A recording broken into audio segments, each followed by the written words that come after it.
Bonjour et bienvenue dans Nova pour une vidéo numéro 4 sur le sujet des listes dynamiques de quantitatifs. Dans cette vidéo, je vais vous présenter les gabarits proposés par Trimble Nova. Lorsque vous accédez au fichier de téléchargement de votre version, dans le répertoire numéro 6, documentation diverse, vous avez un sous-dossier qui s'intitule liste dynamique de quantitatifs. Et dans ce sous-dossier, on va trouver les gabarits suivants.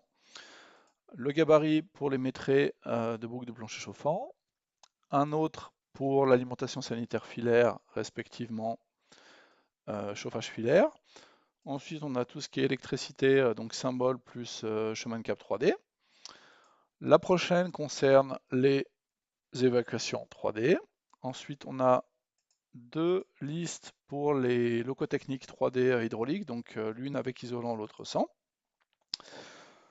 La suivante concerne la calorimétrie, donc les déperditions par pièce suisse. Et enfin, on a d'une part la liste qui va prendre en compte tous les éléments rectangulaires et circulaires pièces de forme inclus en ventilation 3D. Et enfin, on a une liste simple qui va en fait lister les métrés en gaines rectangulaires et circulaires par section.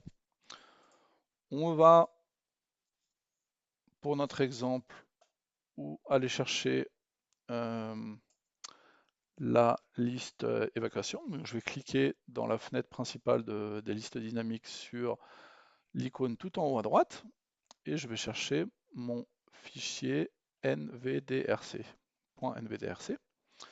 Je valide et donc je retrouve ma liste. Elle a été définie exactement de la même manière que celle qui est présentée dans la vidéo numéro 1 ou 2, je ne sais plus exactement. Donc à partir de ça, vous pouvez rajouter des propriétés, vous pouvez en enlever, vous pouvez renommer des intitulés de colonnes. Par exemple ici, mettons que l'information sur la localisation ne m'intéresse pas forcément, je veux tout grouper pour le projet. Donc je vais supprimer les lignes. Et ensuite, je vais importer mes données.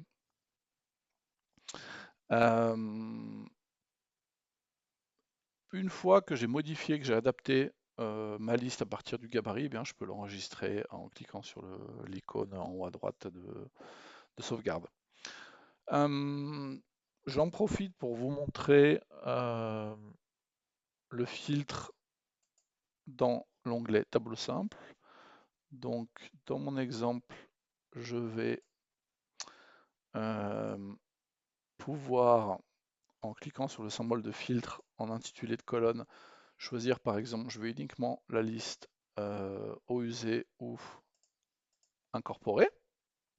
Donc pour rappel, si ensuite je veux sortir ça sous Excel, je sélectionne les lignes, je clique dans le presse-papier, après je peux ouvrir soit Excel, soit mon éditeur de texte favori, mon éditeur tabellaire favori, et je récupère les infos dedans. Bien sûr, je peux aussi, dans mon éditeur tabellaire, définir des filtres de la même manière que dans Nova. Mais la différence, c'est que si maintenant j'enregistre mon résultat comme gabarit, eh bien, les informations sur le filtrage, elles vont être pré-enregistrées. Donc je vais pouvoir les rendre persistantes, ces informations, contrairement au travail fait dans Excel. Ensuite, qu'est-ce qu'on va pouvoir faire? On va pouvoir par exemple exclure des objets, pareil, qui ne nous intéressent pas. Donc je peux cliquer sur sélectionner tout. Et puis mettons que les manchons par exemple, ça ne m'intéresse pas pour le comptage, donc je les supprime, etc. etc. Vous avez compris le principe. Et donc, si vous avez des suggestions sur des gabarits que vous souhaiteriez avoir par défaut, n'hésitez pas à contacter notre support technique. On se fera un plaisir de les mettre en place pour vous. À très bientôt. Au revoir.